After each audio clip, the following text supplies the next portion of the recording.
This program is rated PG. It contains themes and scenes which may not be suitable for very young audiences. Parental guidance is advised. Be advised that the views and opinions of the hosts and guests do not reflect those of the station.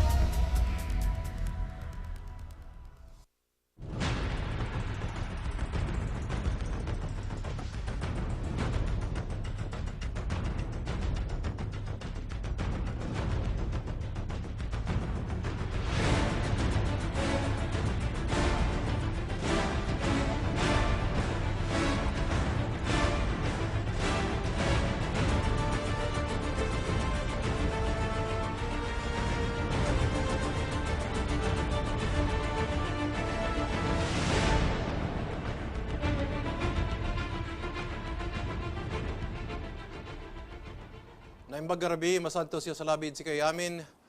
Maya pa bengi keka, mayang gabi sa Tibok Luzon, Visayas, hilabi na din sa Cebu, Negros Oriental, Mindanao, up to Philippines, Sabah.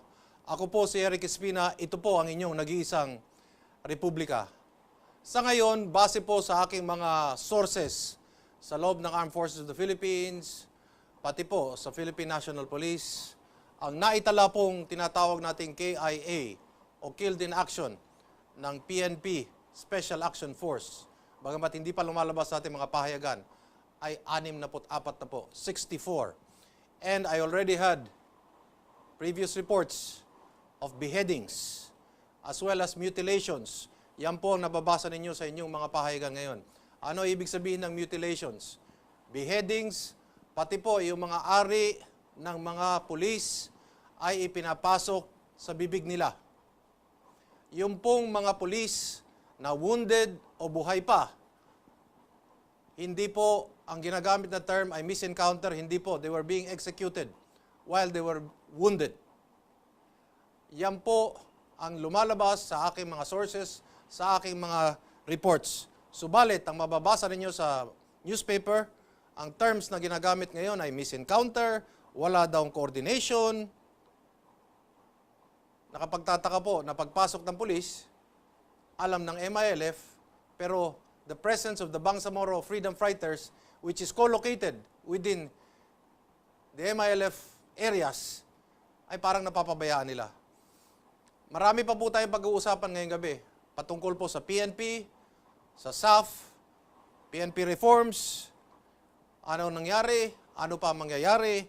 Swerte po tayo sa gabing ito dahil makakausap natin. Siya po ay naging Chief ng Philippine Constabulary at Director General ng Integrated National Police. Walang iba kung hindi si General Ramon Enriquez Montaño. Good evening, General. Good evening, Eric. Good evening. You've been following the newspaper reports and the accounts. Your initial reaction and your first take on the incident in Mama Sapano, Maguindanao? Well, my first reaction really is that just a waste of lives. Okay.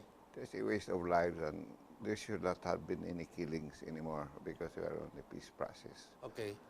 And this should be stopped.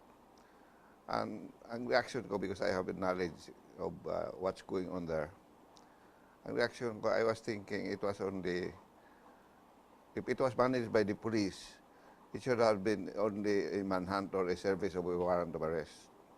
But I found out from the leadership of the higher leadership of the Philippine National Police, it was not so. It was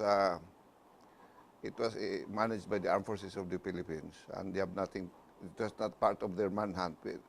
When you serve a manhunt, it's part of our, when we file cases against the kidnappers or perpetrators, and so it becomes only a police operation looking for a specific person to arrest. Yes.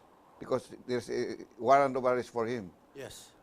But what I heard from the police side is that the management was by the armed forces, especially the one in charge of that area, Westcom. Wiscom. Westcom. And what happened was that it became an operation. They attacked the they use the word to capture. So Yes. they are after one person who has a warrant of arrest. Okay. This fellow by the name of Marhan, Yes. and he is a known Terrorist. terrorist. I think he is from Indonesia Malaysia. or Malaysia. Bomb expert. Bomb expert. And Yes. he has been training these people for a long time. He has been there. But what they failed to consider is we have been trying to let that guy surrender.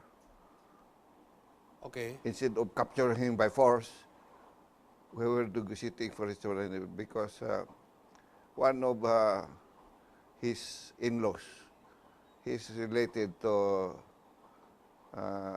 one of the leaders of the old Janjalani Abu Sayyaf force, Okay. Hector Janjalani, who is still alive, who is inside Muntinlupa. Okay. He is the one who is, whom I was just trying to use to talk him out to surrender, instead of capturing him by using so many forces, Okay. which is the wrong idea, which is the wrong thing to do in the first place.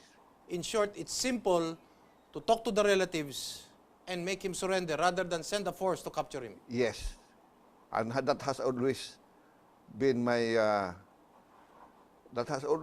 our strategy. policy, our strategy during our years in the service. Even when I was still in the government under President Ramos, that was our strategy. So these are what you call how do you behind the scene negotiations to make the person surrender. Yes, Okay. that's my effort now. As a retired guy who is tired of all these killings, surrender, everyone, surrender. INP, police rebels, including military rebels, surrender. Abu Sayyaf, Surrender. NPA, just surrender with our arms, of course, reduce the firearms population of But the whole country. do you feel that this method would have worked considering that this guy is a Malaysian?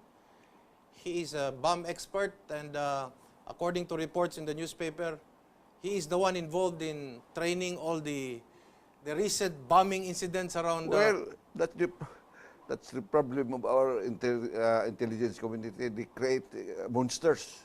Okay. And however, we can talk to them. Why don't they talk? That's what happened in Zamboanga. Instead Okay. of negotiating, they started bombing. Okay. That's why we have problem with the oil. Banggitin ko lang po, no, ito si General Ramon Montaño, ang dating ground commander under President Corazon Aquino's administration. Tama po ba? I was the chief of constabulary. Yes, panahon pa ni Cory Aquino din. And, FVR. and before that, I was the special operations group commander under